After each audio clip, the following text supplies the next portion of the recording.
Well, it's a great honor to have Elvis Mitchell here in the department, and also for me, it's especially an honor because he was a collaborator on Badass Cinema, the documentary that I made for the Independent Film Channel. But Elvis Mitchell is someone who is known to most of the independent film scene, but particularly his role as a film critic for the New York Times since January 2000. Prior to that, he was a film critic for the Fort Worth Star-Telegram, where he won the AFSFE Award for criticism in 1999. He wrote on entertainment for Los Angeles New Times and was editor at Large Spin magazine for 4 years. His other cultural tours included stints as a film critic at the LA Weekly and Detroit Free Press.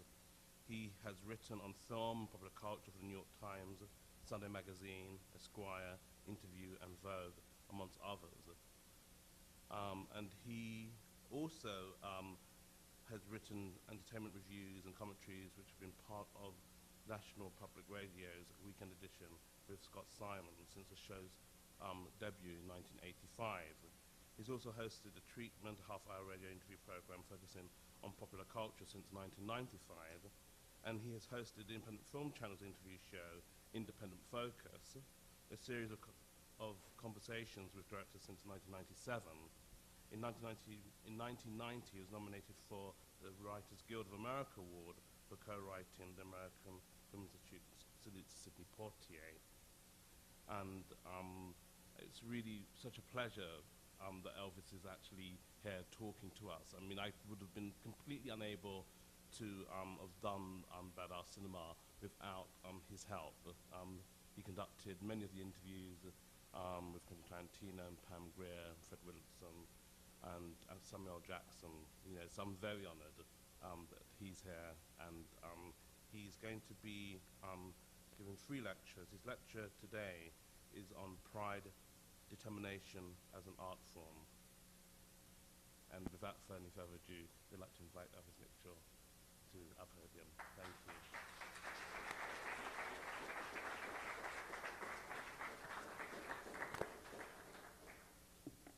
Thank you, Isaac. I think Isaac forgot to include, of course, my being the original Tito in the Jackson 5. And also my time in America's Most Wanted, but don't hold it against me, please.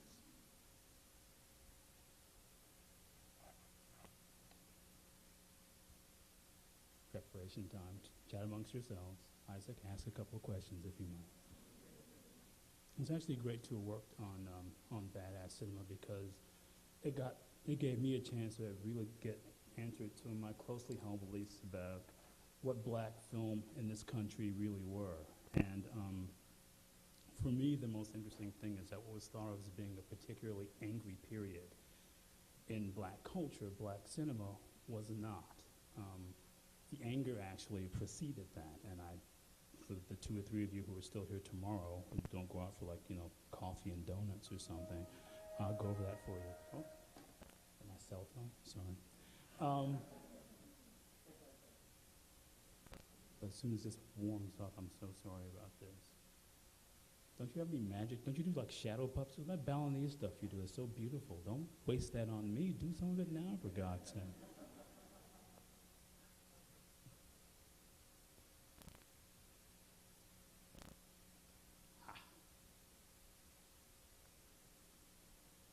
This is an object lesson. Stick to hard copy. You'll never go wrong.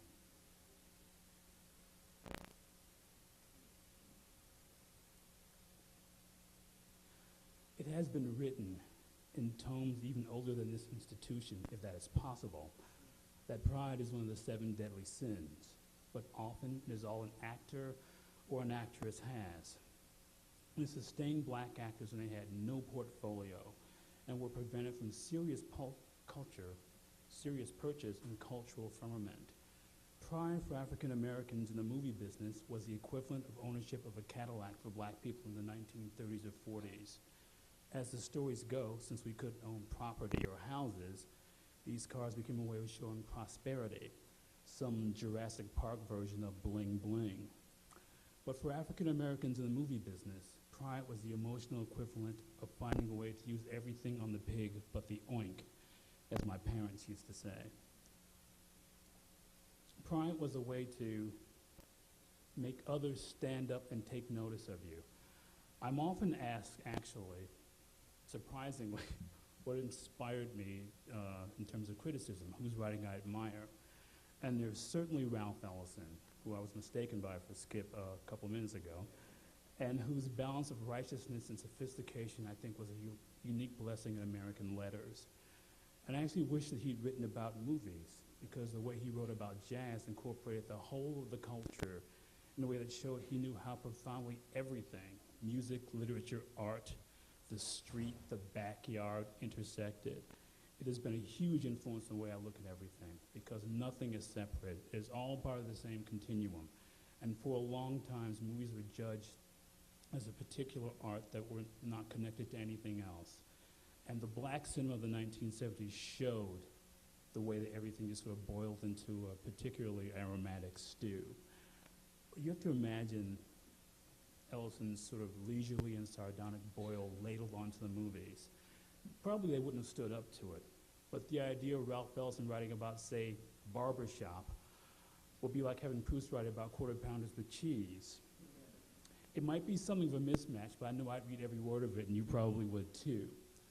But among Ellison's gifts was a marrow deep understanding of pride, treating it both as an asset and a chore, knowing that it could be the catalyst for an art form.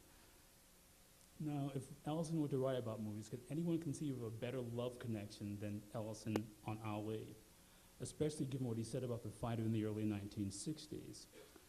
I'd like to think that he might truly have dug what was the best thing about the movie, the dangerous brew of hostility, arrogance, and humor between Muhammad Ali and Drew Bundini Brown, the chest-swelling thunder that was Ali taking petty, mean-spirited swipes at Brown. I'm delirious, really, over what Ellison might have written about Brown, looking with awe and envy at Ali's butterscotch-colored magnificence and Olympian flirtations with self-destruction. For example, climbing into a room with George Foreman and taking all that abuse. And now even getting a chance to have the Foreman grill as a benefit. Ellison's intimacy was a doppelganger. I'm sorry, I can't read my own writing here. Ellison's intimacy with the doppelganger in African American mythology, where it lent itself to his notes, him seeing and looking at Brown as Ali looked at Brown, and more importantly, as Brown looked at Ali. Ali, for Brown, was the man he could have been had God not closed the door on his foot as he was trying to rush in. Ellison would have been so beautifully suited to dissect what passed for Black Range in the movies in the 1990s until the current period, the Boys in the Hood Cineplex period, as I like to call it. Ellison would stare into the face of that anger and know exactly what that anger was. For all the glower on the faces of Cuba Gooding Jr. and Omar Epps and Tupac Shakur and Wesley Snipes, it wasn't anger, it was truly pride. The self-estimation of these performers was what came through, the regard in which they held themselves. Ellison would have seen that these movies were nothing more than Angels with Dirty Faces Redux in the projects, and he would have not disregarded these pictures for that fact. He'd have been amused by the contretop over barbershop, say, for a couple of reasons. One, he loved that barbershop is about a place where blacks still go to express themselves and expose themselves in a way they wouldn't dare in any other venue. And that the Reverend Al Sharpton had a picture of himself taken in such a place in the front page of the New York Post while having his hair tamed into corn silk should know better than to write about this kind of thing. And Ellison truly would have warmed to the concept of vanity being played out. And a picture about African American men getting their scalps, chins, and egos massaged simultaneously would have thrilled him, since he was a man intrigued by both social ritual and sartorial display.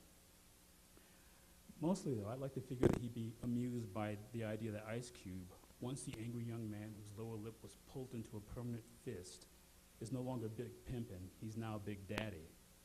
Instead of cutting death certificates and jamming his gat in someone's mouth, Cube is now lining fades in a barber shop and advising angry young men to drop those very same gats. Ellison may have been tickled by the on-screen inner-city bonhomie that's really a kind of reverse narcissism, and that Ice Cube is a performer so comfortable with himself that in Friday, he was filmed wearing a pair of corduroy house shoes, the ones that cost $20 a square ton at Kmart, and having even become a fashion statement as a result.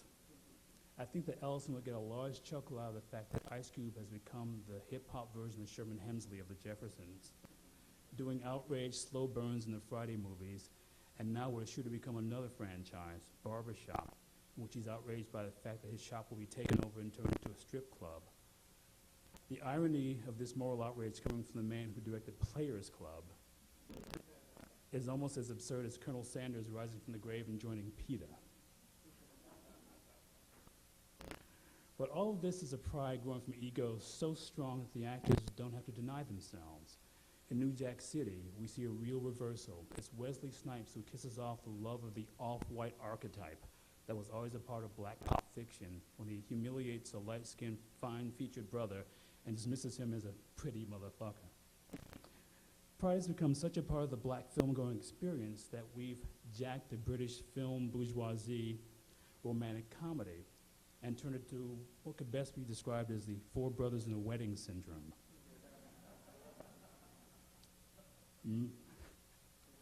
Marriage comedies like The Wood or The Best Man and the upcoming Brown Sugar. These movies are turning Taye Diggs and Sanaa Lathan into a hip-hop version of Rock Hudson and Doris Day, except we don't have the same kind of questions about Taye Diggs we had about Rock Hudson. No, Ellison would understand that what has passed for anger in the black cinematheque, especially under the eyes of the myopic eyes of the mainstream press, is really pride, misanalyzed pride. Ellison might not be as amused as I am by Oz, though, the latest sensation in the genre that has always had a huge popular streak in the inner city, the prison melodrama. At some point, almost every black actor has had to endure fighting off a shanking in the general population and getting a resulting increase in credibility as a result. Ving Rhames has spent so much on-screen time in The Joint. His latest prison movie stretches the impressive Mike Tyson's life as a B-picture, undisputed, that his agent must feel like his parole officer by now. And even Lando Calrissian himself, Billy D. Williams, held incarcerated white supremacists at bay in Truman Capote's The Glass House. Williams shifted from being an actor to becoming a film presence so sure and cool that in The Empire Strikes Back, no one bothered to ask a question more intriguing than the physics that accounted for the leap to hyperspace. One I'm sure has bothered us all, and that is, who did Billy D. Williams' hair in outer space? But the macho proving ground of Oz is name-checked in more rappers' delights than Suge Knight during the East Coast, West Coast rap wars. Ellison would have got to what most rappers probably feel about Oz. That is just as much a metaphor for the drama queen suffering over the hierarchical nature of show business as it is prison melodrama. The pictures of that last decade, the 90s or so, bring back memories of a time when theatrical releases were also said to have been fueled by anger. The black action picture cycle of the 1970s was been called with both derision and delight the blaxploitation era. Pride is almost the last thing we'd associate with the black films of the 1970s. But when Curtis Mayfield appears on screen in Superfly, in a live performance decrying the same pusher's ethic that Priest, played with a marauding swagger by Ron O'Neal, is selling. When Mayfield does that, isn't that pride? That's not anger. It's a sinuous, seductive pride. The shimmering confidence that says you can tell people anything if you murmur it seductively enough into their ears. The fact is, Mayfield's presence and the message he issued through the glorious and velveteen melodies he sings brings to mind something Pauline Kael once wrote about The Godfather. Mayfield said no to the movie's message in Thunder. And those Mayfield melodies are so sumptuous that they seem coordinated to match with the glossy softness of the Superfly ensembles that Ron O'Neal wore in the picture. We look back to that period and we think of black anger as generating the heat of the day in mainstream culture. But with the exception of very few movies like Sweetback's Badass Song and The Bus Is Coming and the unsung classic of the era, The Spook Who Sat by the Door, politics were avoided in these movies. The Panthers were rarely named, in fact, never named in any of the movies. Even the picture about the struggle, like Brothers, which is essentially the George Jackson story. And the black action movies, in these pictures, revolutionaries were only glimpsed on the sidelines, like in Shaft, or turning to a running joke, ineffectual as they were in Cotton Comes to Harlem. It was enough that the revolution was televised, or at least filmed anyway, for these pictures. They starred actors who waited a lifetime to hit the screen, and the sheer joy they took in performing was a force of nature. We have to remember what the movie scene of the 1970s was like. It was the Nixon era, where paranoia and impotence were the order of the day. American movies had become more depressing than a Weimar Republic escapade show. Even in an action thriller like The French Connection, the police were outsmarted by the French drug dealers. In The Godfather, the lesson was that absolute power corrupts absolutely. But even the freedom-worshipping stars of Easy Rider were gunned down in slow motion, the price they had to pay for nothing left to lose. But in black action films, the heroes saved the day. They kept the soul-destroying blizzards of drugs from overtaking the neighborhoods, got the girls, and managed to look really good while doing so.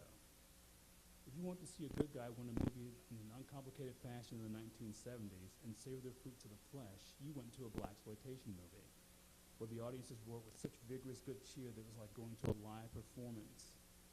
You'd be levitated by the sheer level of happiness.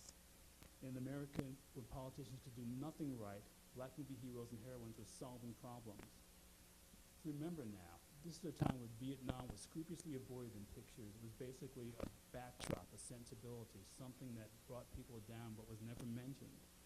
And one of the first movies to deal with Vietnam was not Apocalypse Now with a Deer Hunter. It was Gordon's War, directed by Gordon Parks. I'll do this again. Directed by Ossie Davis, in which Paul Winfield played a black Vietnam vet, a decorated war hero, returning home to a neighborhood blighted by crime and overrun with drugs. He and his friends used the skills they picked up from the Army under Uncle Sam to rout the drug scourge. It was something that was not glimpsed in movies before, and the response to the black Vietnam vets on screen, a kind of a Warner Brothers real-action melodrama, the kind of response that thing got was just extraordinary and remarkably underreported. The contempt that much of the press heaped on these movies instead was one of corny paternalism, delivered from an establishment that held its nose while doing so. The filmmaker, Larry Cohen, though, understood this pride and tells the story, as Isis knows, of Making Black Caesar, which is first of all inspired by Sammy Davis Jr.'s Edward G. Robinson impression, and tailored for the Napoleonic ring-a-ding star, and the kind of juvenile panache he might have brought to the picture. But when Davis was unable to pay for the script, Cohen took it over to American International Pictures, and Fred the Hammer Williamson was cast instead. In case you wonder about the discrepancy, the Hammer got a limp, so it made it okay. He made it for the fact that he was, several feet taller than Sammy Davis Jr. And there's a wonderful story that encapsulates the vigorous self-regard of the 1970s of the blaxploitation era.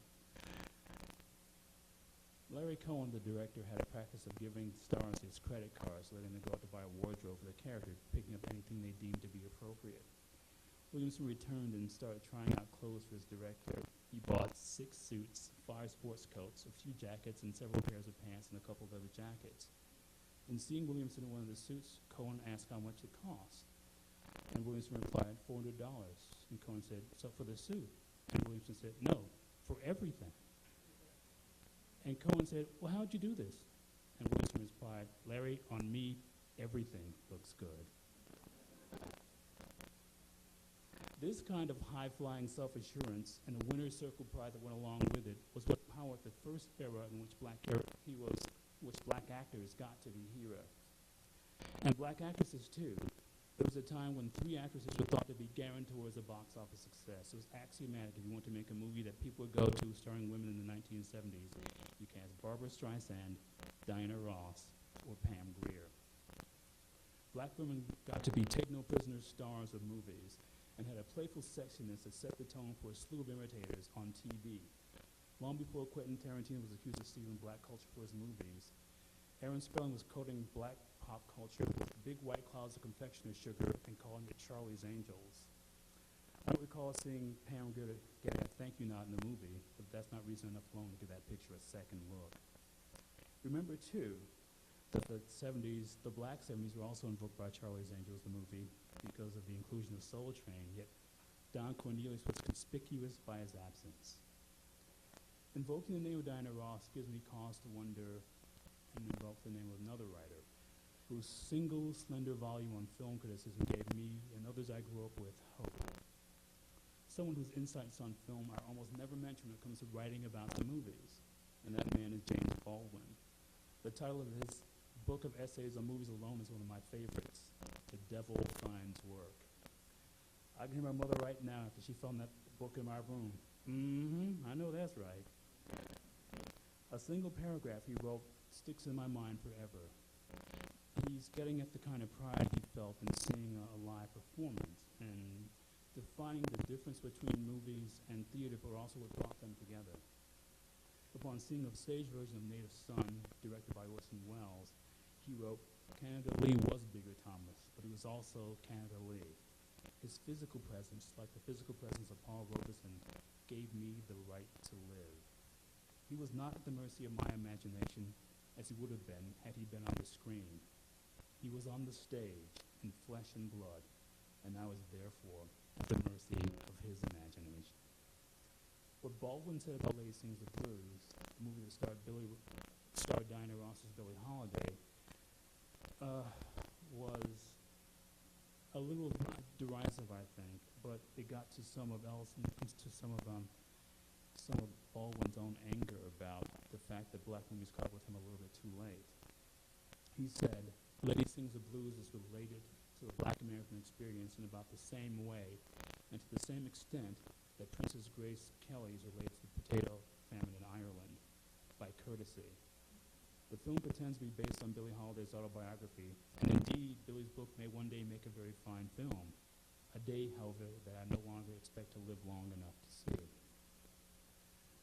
The love I have of Baldwin's film writing and its pained honesty. In these essays, he spoke simply and forcefully about himself and his life, instead of the Romano Clay coyness that is often a part of his fiction. That love is because of that honesty.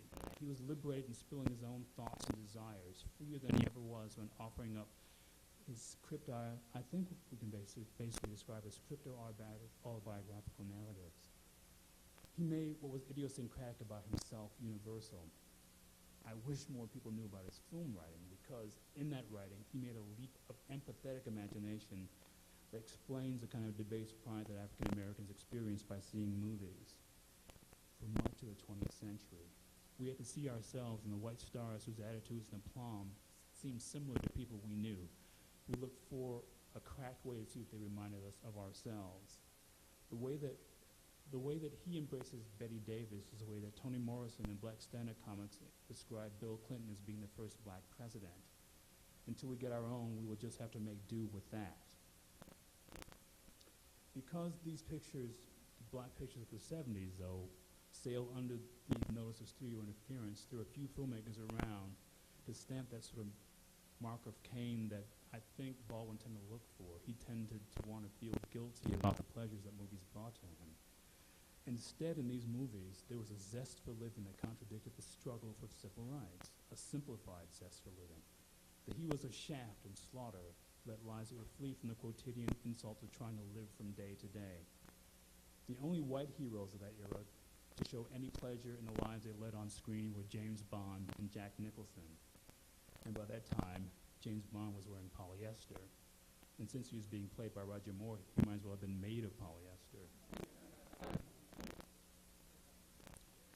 But the unapologetic nature of Jack Nicholson, that stoked awareness of self and pride, brings to mind a question I'd like to ask at this point, and probably answer for many of you, and that is, who is Rupert Cross? At the very least, the very most actually, he's barely a footnote. A few film appearances, a couple of TV show shots, and he disappeared.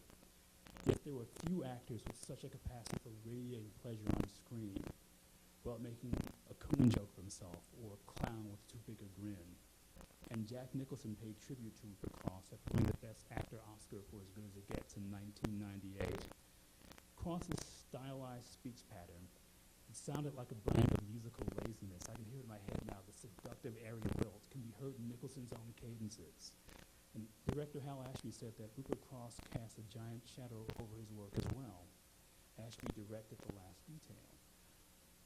A gangly, licorice twirler man, Cross was tall, spindly, and had a lively, athletic bounce. He died of cancer in 1973, shortly before he to co-star in The Last Detail with Jack Nicholson. And Hal Ashby said that he would speak to Rupert Cross by phone.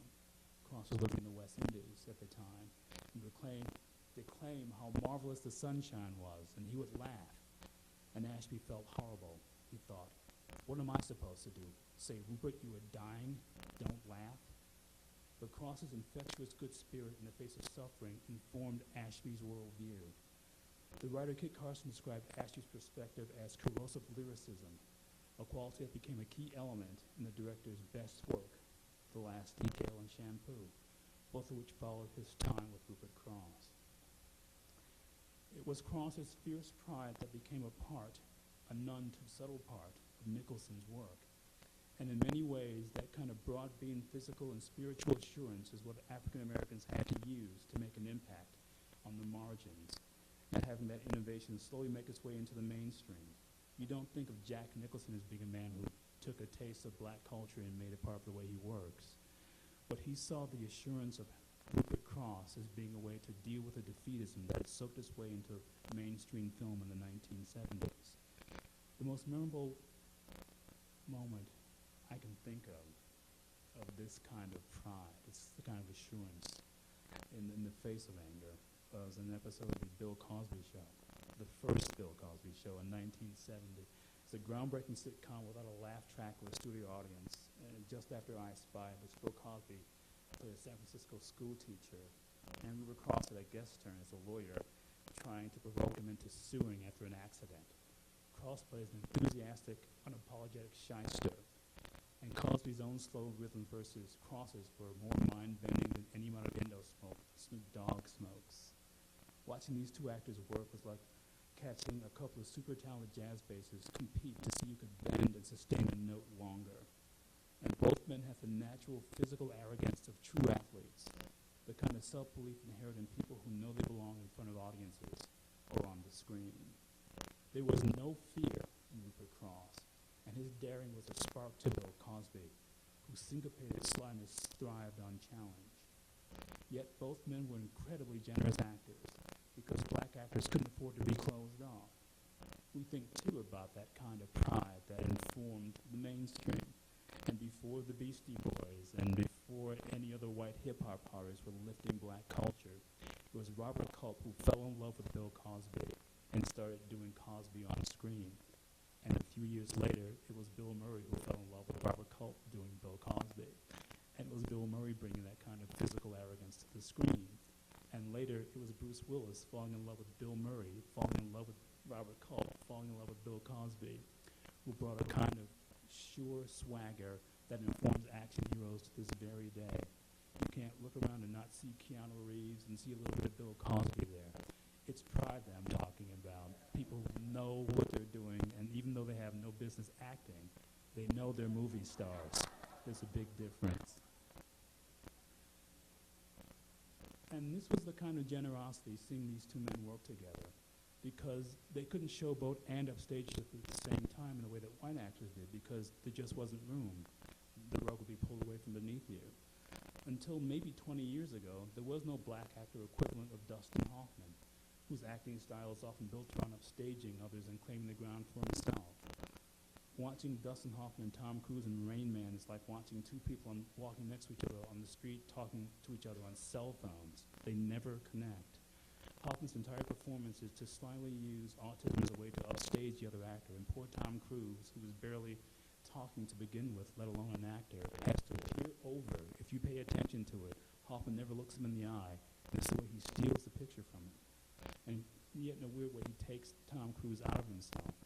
Actors like Rupert Cross had a much more generous way of doing that.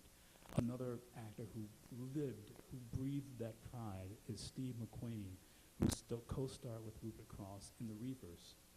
And I ended up talking to the director because I had to know what that was like. Steve McQueen, who was legendarily the worst human being in the history of show business, and believe me, he holds that record to this very day.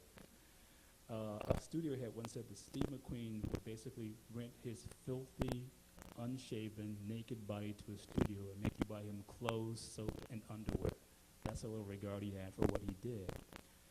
And he thought he was the center of the universe and did what I like to call Elvis Presley karate, which was to get his foot about this high off the ground to pretend he was beating people up. The director of The Reavers actually decided that he'd fallen in love with Cross based on seeing him in I Spy and wanted to cast him, and took Rupert Cross, who was about 6'4", to Steve McQueen's house. And Steve McQueen was showing off his lame karate moves, and Cross just smiled and said, "That's not how you do it." And the director slapped his hand to his forehead and said, "This is the end of this guy's career." But he thought at least McQueen, who was a bully and a pig, would beat him up, and then things would go from there. And so they fall into the poses. The next thing he knew, Steve McQueen was flying across the room and sliding under the piano. And he thought for sure this would be the end of Cross's career. But Cross's assurance and generosity and sense of fun was so infectious that Steve McQueen fell in love with him. And if you see the Reavers, you can see those rhythms in that McQueen performance.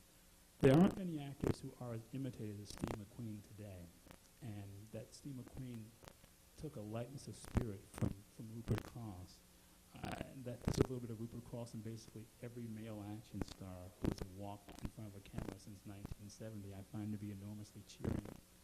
And I think it's evidence of the pride we're talking about here today, because it had to be about generosity. The other side of the coin came. We got our black Dustin Hoffman finally. We got the first black actor to win Screen Notice while not being involved with the other actors, and that's Eddie Murphy. I've never seen anybody become a movie star while upstaging somebody else the way he does in 48 hours. He was the first man ever to star in a buddy comedy who didn't need his buddy. The movie works almost solely because Nick Nolte's takes a bit of utter bewilderment to give the picture a three-dimensional edge. He's basically saying, who is this guy? Murphy's self-regard functions as a form of charisma, though. He may be the only movie star who can laugh at his own jokes and not alienate an audience.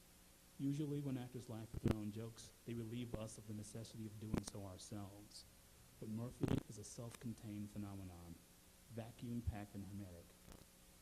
He became a diamond by sheer force of will instead of waiting for geological forces to form him. And it's remarkable to watch him in The Nutty Professor because he's a genius at having a dialogue scene with himself. He's forced to listen. And he extends generosity to all the different folks he's playing. But if you watch those scenes where he's playing the mother and the father and the brother, there's a warmth and depth of feeling in those scenes you've never seen anywhere else in Eddie Murphy before. It's kind of sad to think that he only has him because he's acting with Eddie Murphy, because he doesn't connect that way with anybody else in the picture. But it's about pride there, too. There's no caricature in that mother, or that father, or the brother. But he does parody the self-love of the Buddy Love character. That's the one he can't get right because it's probably closest to himself. It's a con game in which he sells the ugliness too broadly. He's doing a sketch version of movie star behavior to sort of make us think he doesn't take himself seriously. The only time Murphy ever paid attention to another performer on screen was when the scene was being stolen from him. It's in the first Beverly Hills Cop. Remember that? Back in the silent era almost? It's when Bronson Pinchot materializes as Serge, boutique employee with the impenetrable accent. The look on Murphy's face is one of utter disbelief. Think back, you remember where you saw it first. It's the exact same look Nick Nolte had in 48 hours. Murphy laughs at himself in any one movie more than Sidney Poitier did in his entire career. If I gave you $1 for every time Sidney Poitier laughed in the movie, you wouldn't have enough dough to supersize your meal at McDonald's. But it's Murphy who sees upon the way It's Murphy who sees upon the way people still want to see blacks in the movies. He has a great scene in Bowfinger where his paranoid superstar recites the actors who have become stars. And what this insane, cocooned, utterly egotistical movie star thinks the public wants to see is hilarious.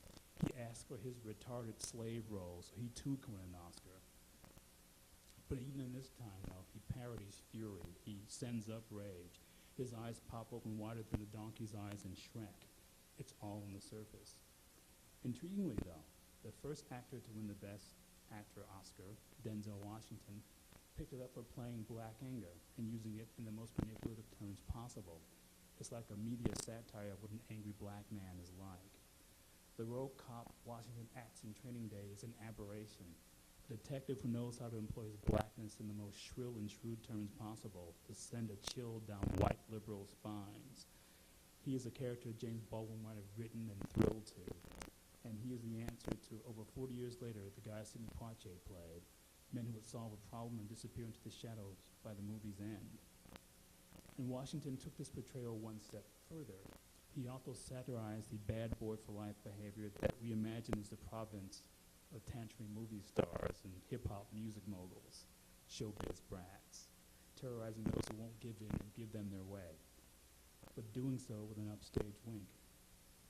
Washington, in this case, sealed his awareness of performances he'd given before. He'd been mislabeled, misunderstood. He was always said to be the virtuous black man. It was as if critics misunderstood the clenched hand severity in which he played Stephen Biko in Cry Freedom. This was not some simple-minded smiler asking for forgiveness. He never played Biko as a man begging to be liked. Rather, he played heroes with the same brand of burning ambition and curdled intensity most actors use to put fire in the bellies of villains. He may not look like Malcolm X, but he bristled with an intellectual impatience that was compellingly unpleasant and charismatic. Having been denied props for so many of the other roles, the joy he got in Training Day from standing his good reputation on his head was palpable.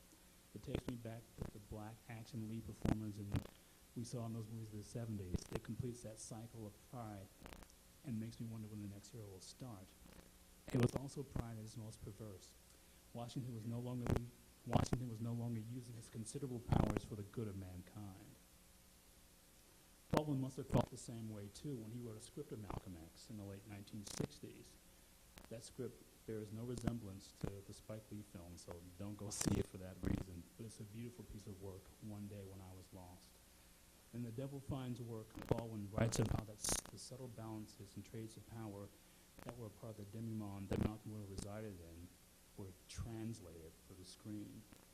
Details on how one of these scenes, a simple sequence between country belonging from Malcolm meeting West Indian Archie, was mauled and turned into what he called the shootout from High Noon, an utter misunderstanding of what he was trying to communicate, the subtle trade of power, the subtle balance between black man and black man in a black environment.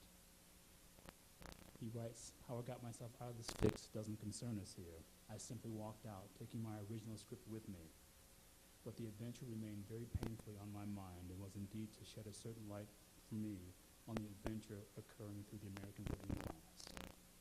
He wrote that script at the end of an era where anger stopped figuring in movies, and unfortunately where black anger was never explicitly expressed in movies. Instead, we got pride, which is the first thing to go before a fall. Because when stores of pride were exhausted, unfortunately, with the black action pictures, because it was basically the same picture being made over and over and over and over and over again. Even the normally pleased with himself, Fred Williamson, looked like he was just cashing his checks on the set instead of acting. And Hollywood abandoned these films instead of realizing the beginnings of a new market beginning to be tapped. A sleeping giant was fed another fistful of halcyon instead and encouraged to doze. The lesson we learn is that pride alone is not enough to nourish an audience, and hopefully that lesson will continue to the future.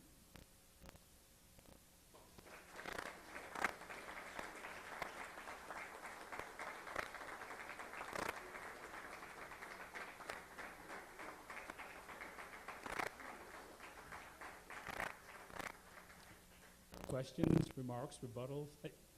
Yes.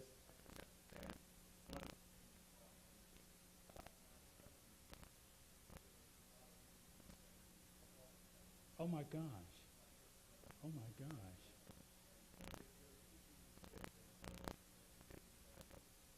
There are several hundred. Which ones are you thinking of? Which became What's Happening?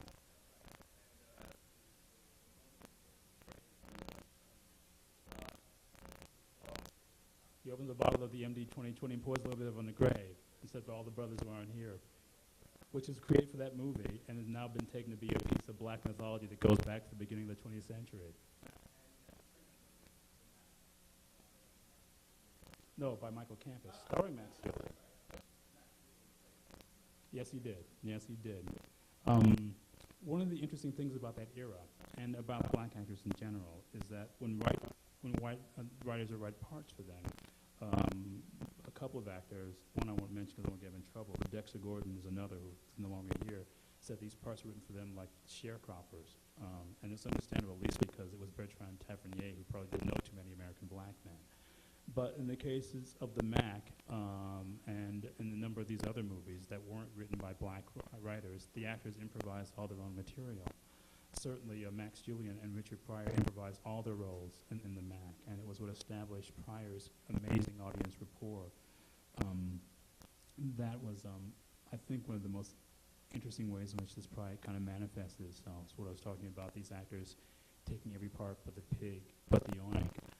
They were seizing opportunities and making a chance to make these things work for themselves, basically rewriting parts, throwing things out, figuring out the way to make things work. And the directors just happened to be guys who were standing around with cameras capturing some of this stuff. And I always like to think of in terms of this influence, and Isaac certainly knows about this, I talked with him about it.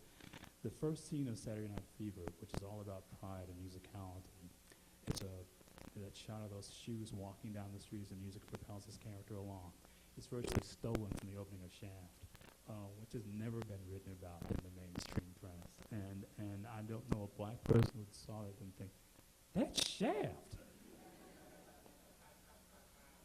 I mean, it was like a thought blew in my head, and suddenly everybody in the audience said it. And so you go, oh, wait a second. And that this movie is kind of recognized as this sort of celebration of spirit and the liberating influence of dance.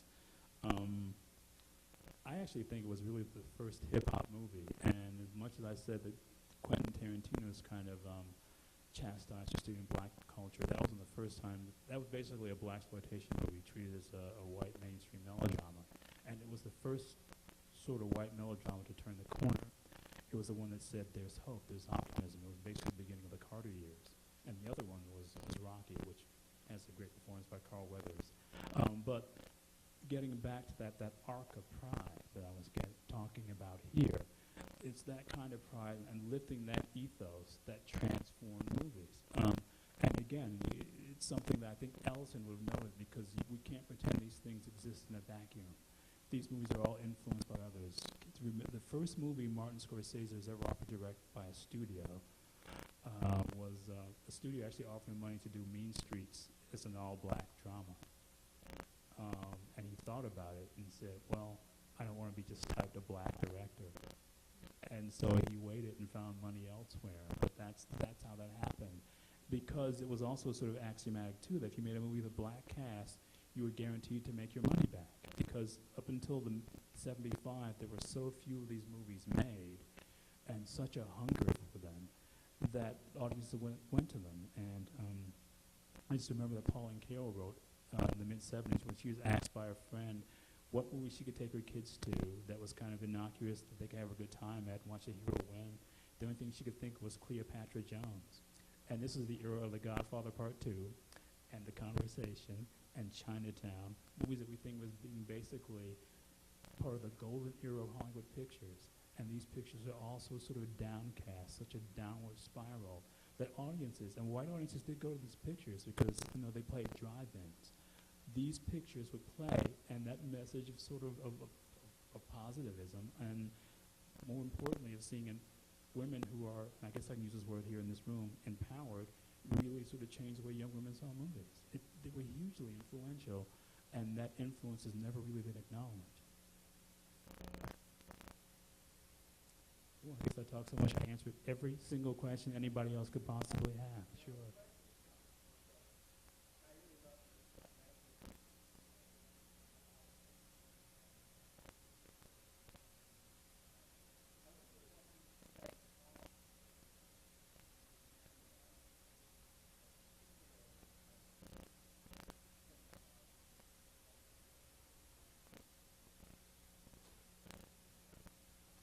I think he would think of it as being Roz the Destroyer as a showbiz type, you know? I mean, that's what occurred to me when I saw it, because it's very much a performance that works on a number of levels, mostly ironic.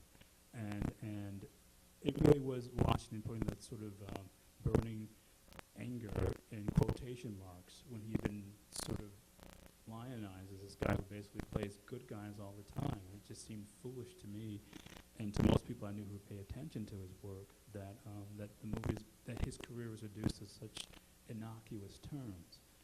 And that was the movie that most struck me as being a movie that Ellison will respond to because of that character and because of the way that character plays around with White Gill. It's almost like in those scenes within the car together, he's a trickster out of folklore, turning the tables on this poor kid. And it may be the best performance Ethan Hawke has ever given because he seems legitimately scared. I don't know what is behind all that, but he seems scared to death. And it's just Washington being aware of this baleful movie star presence that he has and constantly turning the tables on him. Being so big a force of nature that it takes the Russian mafia with missile launchers to kill him at the end of the picture. It's a bigger death than James Cagney ever had in any of his movies. And if the movie had actually been smart enough to play on what this was saying about black and white cultural roles, about the black definition of heroism, about how they can definitely be sort of divided, it would have been a great picture instead of a movie with a great performance in it. But it was essentially a program. It was a B picture with an extremely intelligent performance in it. And I'm glad you asked that because I definitely thought of it in terms of Ellison's.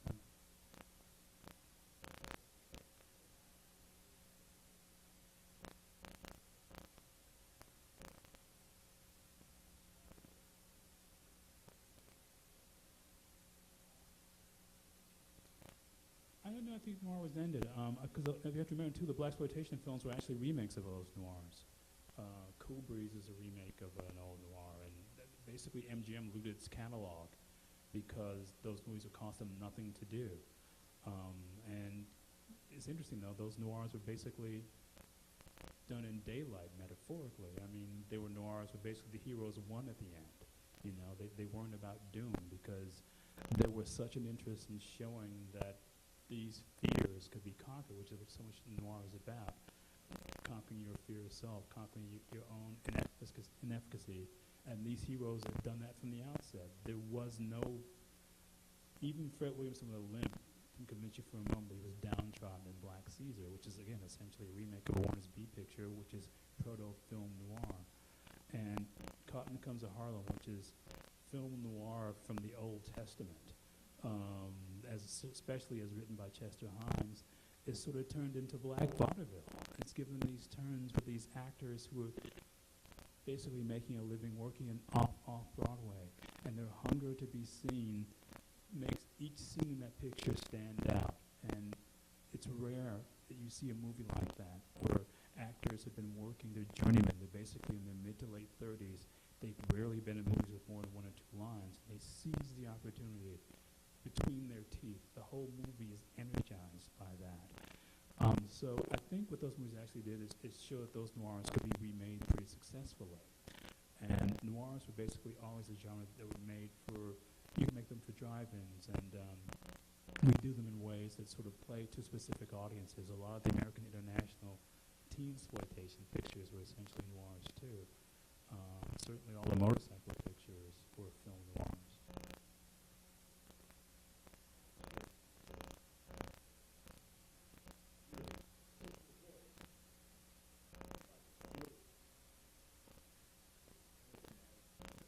Also, I thought you said flu. I'm sorry, flu.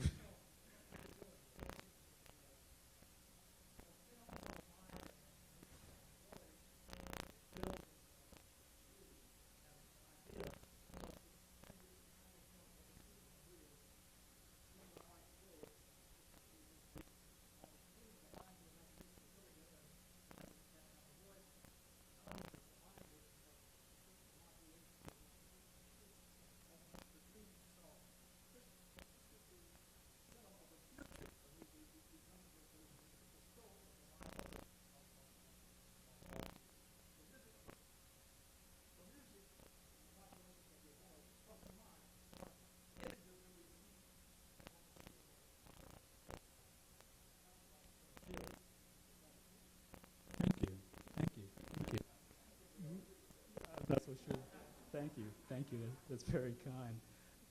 You just reminded me of something in the Michael Ondaatje book, The Conversations, these interviews he does with Walter Murch, who basically invented sound design. Walter Murch says that that's going to be the film of the 21st century, finding a way to get inside people's heads and make these pictures. And a real filmmaking crew does what you're talking about. They listen to those modulations of the director's voice, and they do that. And it's so funny you say it, because I think for these actors, this pride that I'm talking about ended up being them doing that. They have made movies in their mind for years and years and years, and now they can make this movie play out, often contradicting the picture that was up behind them. I mean, Superfly is an example of this, where everyone has a different agenda in the making of that picture. Ron O'Neill's going to say, I belong up here, I'm a movie star, I'm playing a noir character, somebody who's a threat, but this is my chance to do this. On the other hand, the Curtis Mayfield score responds to everything and basically takes the picture apart note by Afro-Cuban note, and it's not until the picture's over you realize he's left it in tatters. It's a ruin. It's a horrible remains. And Ron O'Neill's basically spent a good chunk of his life trying to apologize for Superfly, doing Superfly TNT, in which he takes that money that he earned, that blood money. I guess he's thinking Dostoevsky, who said there's no clean money. So he's doing like that. Drug money, taking it to Africa to help fight a revolution in Africa. It's not a country, it's just Africa. That's how big, that's why Superfly TNT, he could fight every revolution in Africa from like one vantage point. But he felt so horrible. It was almost like that awful moment when D.W. Griffith saw how people responded to Birth of a Nation, which was not his intent, and he spent the rest of his life trying to make up for that in some way. And actually, as you probably know, Baldwin writes so beautifully about Birth of a Nation and The Devil Finds Work. No.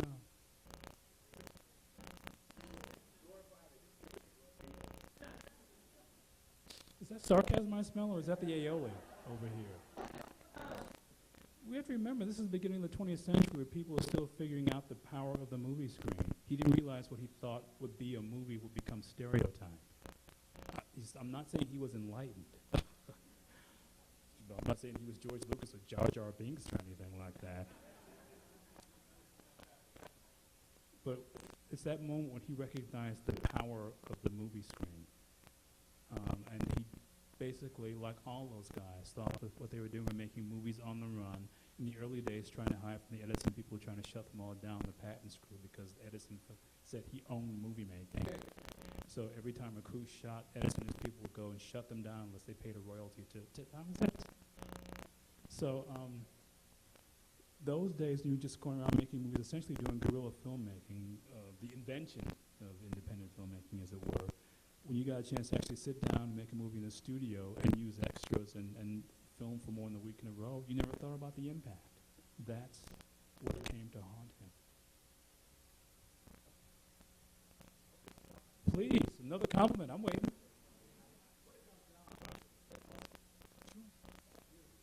It should be. Yeah.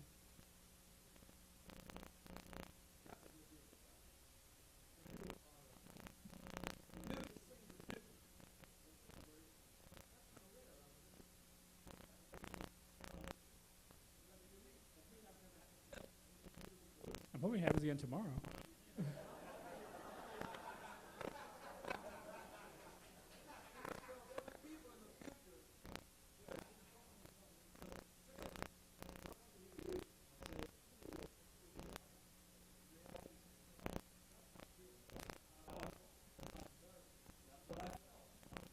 Don't please embarrass me some more. Thank you.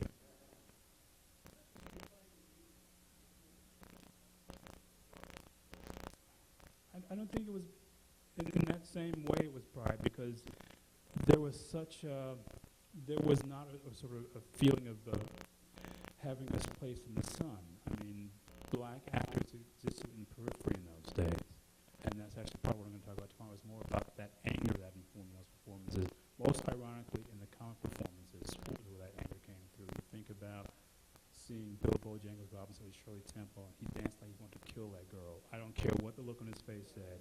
He danced like he wanted to dance her into the ground. And you couldn't watch those movies and not see that. So maybe in terms of presentation it was pride, but it was certainly more anger than that. A chance to sort of step up and show your colors, that true sort of exposure of self, I think really came with the black action movies, which have always been dismissed as movies about anger, and then they never really weren't.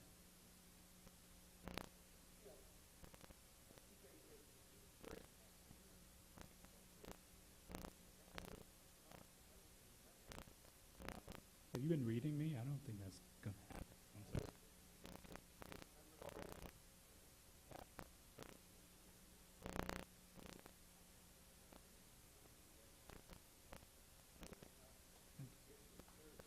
Thank you.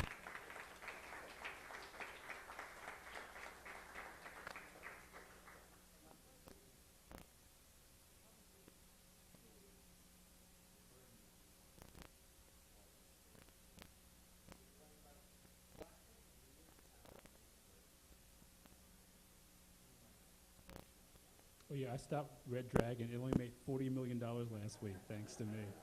I brought it to a screaming halt.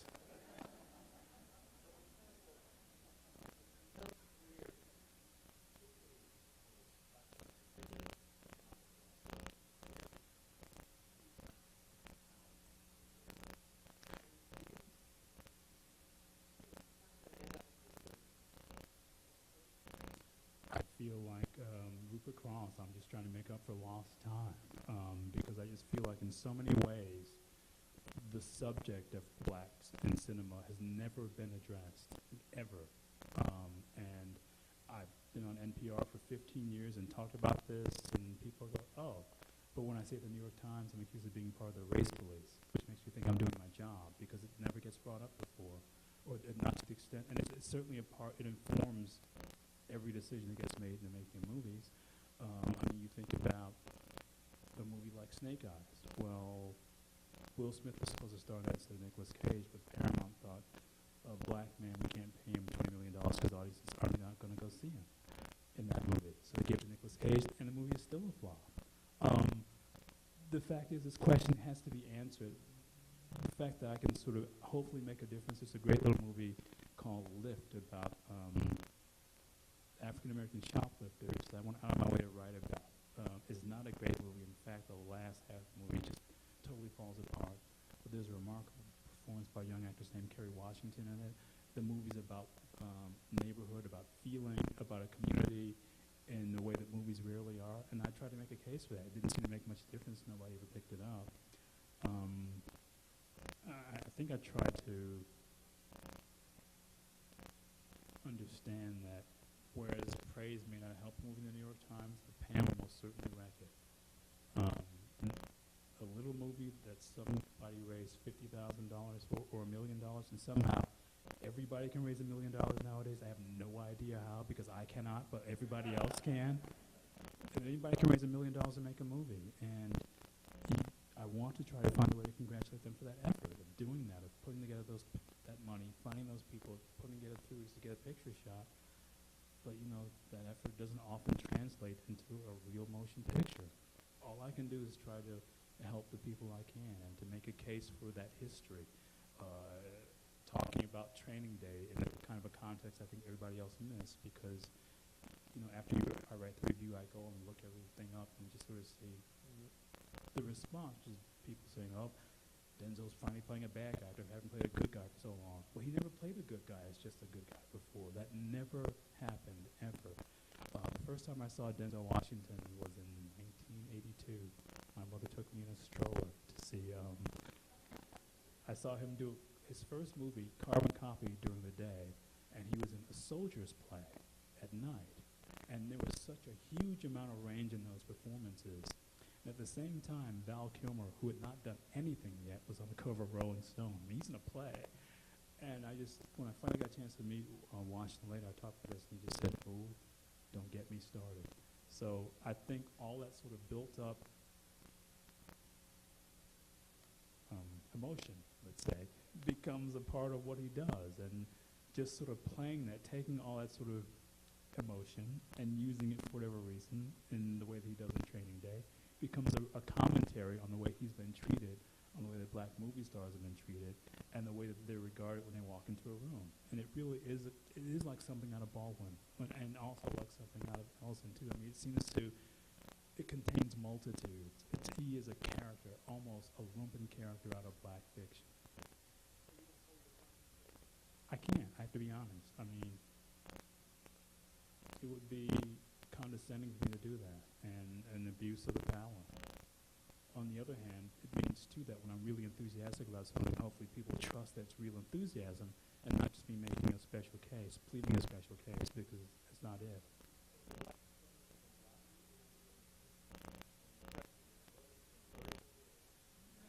I can give you my birthday and my sizes if there are any black filmmakers out there. Simply put, I mean, the Times prevents that. We can't accept a gift over $25. You can't even get a dozen roses for $25 in New York, so that kind of limits that. I actually try to go to as many film festivals as I can and to impart that word to young black filmmakers because they somehow think that they can't get in. And that Sundance is not the be-all, end-all because the year I was on the jury at Sundance, which is one of the worst years in film history, in 1999, I saw a movie down the street at Slamdance that couldn't get into Sundance. That movie was Following, which was directed by Christopher Nolan, who directed Memento, who directed Insomnia. And it's the case I always make. Just because you don't get into Sundance doesn't mean there's not a festival around where somebody like me will see the picture, where others will see the picture, where word will get out, and you will get a career. And I'll go back to my hometown, Detroit, where I'm from, just to try to make that case, because it's not a festival there. And young African-American filmmakers feel frozen out of that world in a way that they should not. There are too many film festivals. There are festivals in Miami. It's a film festival every month in New York. There's not the New York Film Festival, thank God. There's now Tribeca, which will encourage these filmmakers in a way that makes it a more populist venue, more populist venue than the New York Film Festival is. What I try to do is and whenever I'm asked to speak at any school, and this is indeed any school, especially by Black Student Association, I will go. So it's just my point to go and get the word out. Because basically, if I can get a job at the New York Times, then anything can happen.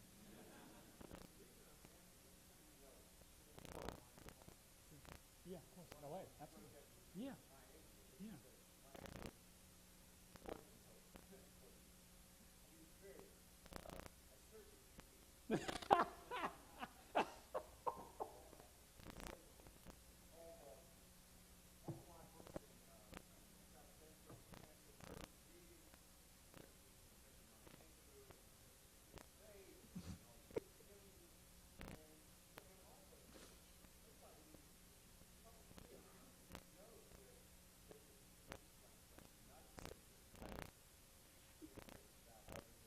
But, Spike Lee sort of started that when he went out and started attacking Whoopi Goldberg for wearing blue contact lenses, and then Eddie Murphy, for not doing his movies, and Eddie Murphy called him a character from Gremlins, and they started a back and forth.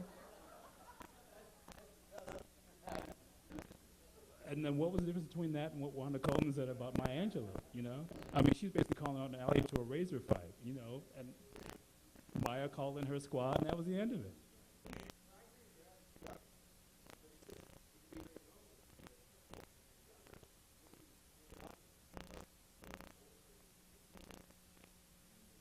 I'm putting on both of those, an older critic and... Well, how do you respond to that?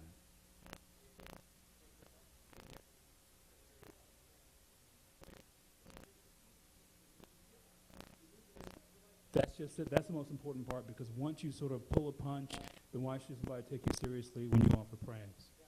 I mean, it becomes meaningless, and I can't do that because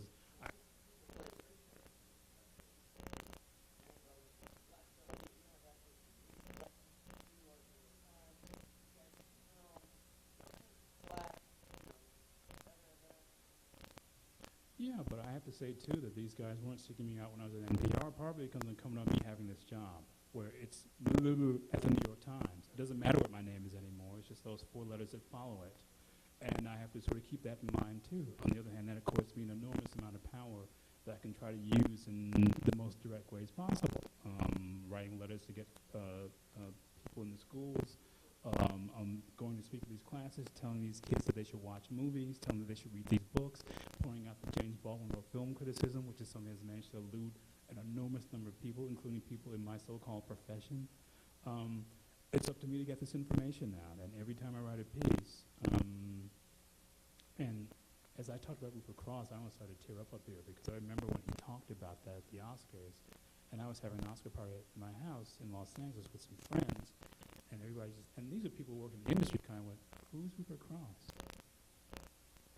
And I just thought about this, this kind of spiral. You think about, and if you watch a Jack Nicholson movie up until the last detail, you can see the difference. You can see the freedom that he gets from Rupert Cross. And it was so wonderful of him to say this. And it didn't change anybody's mind. It didn't make anybody go out and seek out the 2 or 3 Rupert Cross movies that exist. In fact, The Reavers is not on video cassette even. And it's a Steve McQueen movie. An adaptation of Faulkner, directed by Mark Rydell, who was a big deal director. And it was Mark Rydell, who was a member of the Actors Studio, who saw Rupert Cross do that very same episode of The Cosby Show that I saw, and said, this guy's a movie star. No. Nope. I guess you have to read the book or something. Don't want to do that.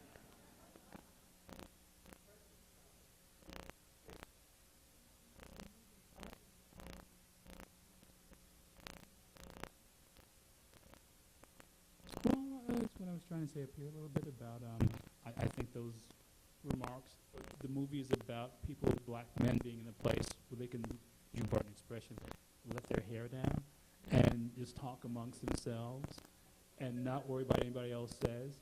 And the movie goes out of its way to have everybody attack this guy for having said these things.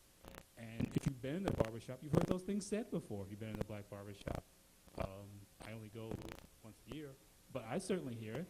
And it's about that kind of discourse that comes out of those places. It's a movie that wants to be about an exchange of ideas. It's a knockabout comedy about exchanging philosophies. How can I quarrel with that? If it's a movie that provokes questions and makes people start discussing the movie, then it's doing its job. More so than the Players Club did. But that's another Ice Cube movie about a strip club. But in this movie, he says he doesn't want his barbershop to become a strip club. See, it's irony. Anyway, get a little enthusiastic sometimes.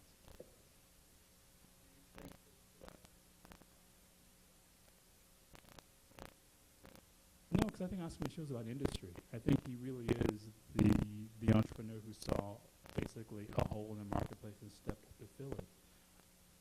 I love talking about Oscar Michel. I wish those movies were good. They are not. They are affecting. They are powerful. They are primal. They are all the P words, unfortunately including poor. I think because he was inventing himself as a filmmaker. But inventing himself in fairly rigorous terms, he shot movies very quickly on a very low budget. And didn't really have time to establish a learning curve. He became more efficient about getting them out. And as you know, for him, it was primarily about getting these movies seen. I think the way he paved a road is that, you know who talks about him? Tom Laughlin. You know who Tom Laughlin is? He Billy Jack. In 1974, Tom Laughlin went around the country renting theaters, four-walling, what they called it in those days, and showed Billy Jack to people because he knew he learned the lesson of Oscar Micheaux, who was a one-man band, promoter, producer, director. Tom Laughlin's also the idiot star and director of Billy Jack, which is like one of the goofiest hit movies in the history of motion pictures. But he went out from the lesson of Micheaux and sold it around the country, made himself into a phenomenon and a multimillionaire.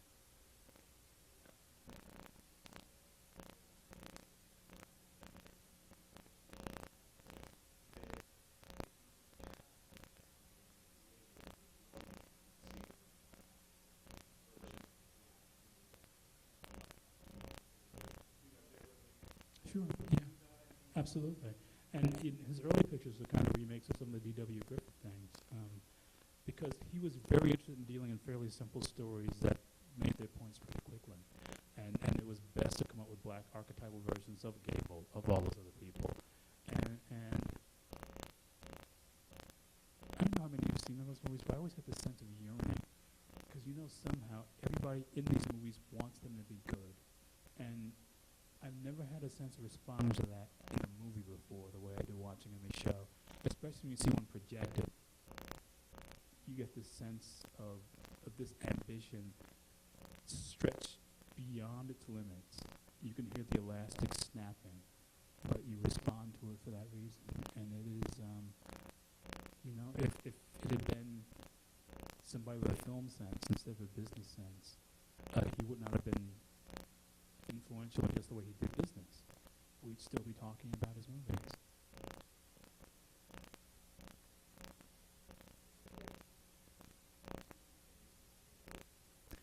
Depends on the week. This is the week of the New York Film Festival. I have a piece in the paper every single day this week. I came in, went to my hotel room, sat down at my laptop, did edits for a piece that's running tomorrow, started working for a piece that's running on Friday, began working on a piece that's running on Saturday, and I have to start thinking about next week. Where am I again? This time of year is just like a blur. I went from the Toronto Film Festival. I'm sorry, let me go back. Telluride, Toronto, New York. Again, it depends on the week. If it's August used to be the time when things were dead. Thank God for August, right? Not anymore. Every year there are more pictures released than the year previous because, and I'll say this again, and stop doing this, everybody has access to $1 million, which means they can get it. And the New York Times policy is to review every, if you pardon the expression, movie that plays in New York City, and there are more of those than ever before.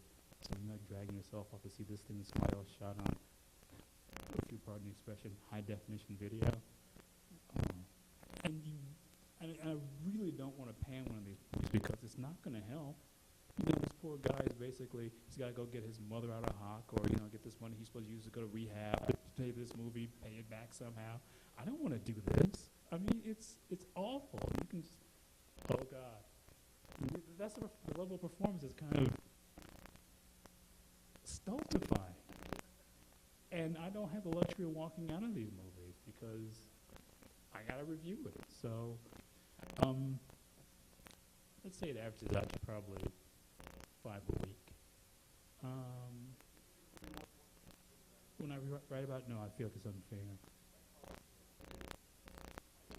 Oh, I knew Pauline very well. It wasn't just a claim. She didn't. But I take notes at the movie theater, and she didn't. And for me, a great movie, like any really great piece of art, it captures a piece of time. And I want to revisit that to see what my reactions are like. I always said to her, would you hear a piece of music again? Yeah. Then what's the difference? I want to see how I feel about that piece of work, to value my own maturation versus that of the filmmaker. And I love seeing movies over and over again.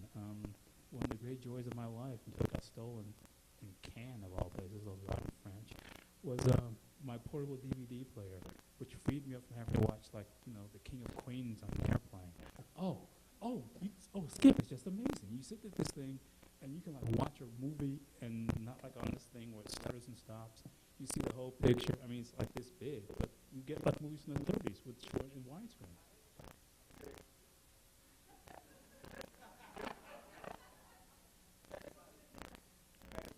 You sure about this? Because he came through awful fast. Didn't he? Panasonic, the same brand?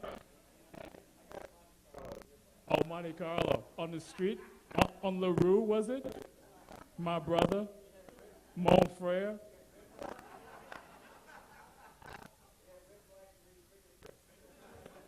Excuse me, mon frère. I got this DVD. May I? S'il vous plaît? Another question, please. Okay. How come black? Any question starts like, how come black films has always been? Then what? Then what? I mean.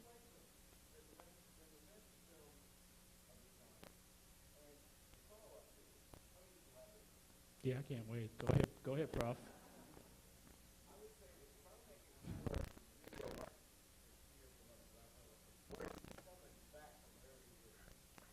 Listen to jazz in Kansas City, no doubt.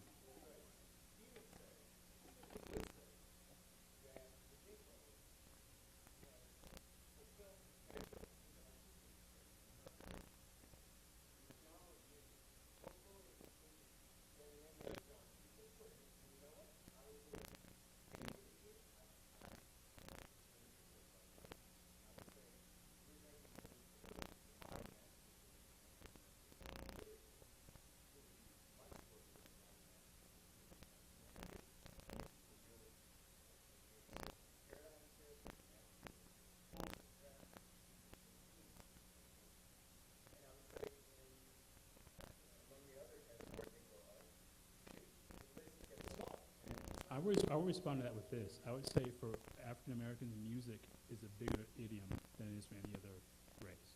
That it becomes literature, that becomes visual art, that it does not exist as one piece, but and is ruthless about sort of restating itself and reinventing itself in the way that popular music in any other country is not. I think it's much more evolved in that way. And I think it's a conversation that goes on with us. Because, for one thing, it's something everybody can do. You may not have enough light to read a book. You can always remember a song. You may not have the access to project the music or buy a hot DVD player in Monte Carlo, but you can always hear a song again. And it becomes part of this conversation that you have, I think. I think it becomes a way that we inform each other. It's kind of elemental. And I think that movies are coming out in that way that I was talking about here, in that we see that influence probably in a way that I think harkens to music. You think about Bill Cosby, again, influencing Robert Culp, influencing Bill Murray, influencing Bruce Willis, influencing Quentin Tarantino.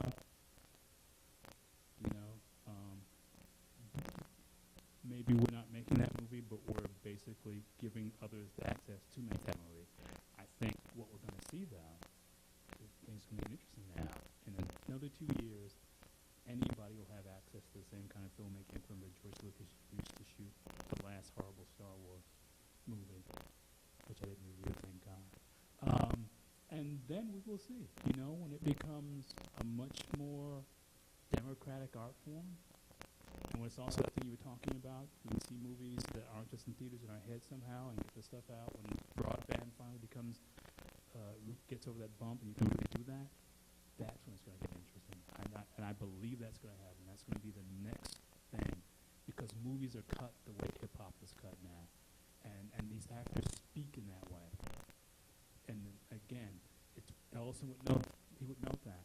He would say that directors haven't stepped up to that plate in that way. Filmmakers haven't. But on the other hand, the sphere of influence is so immense, we can't say that we aren't a part of that conversation.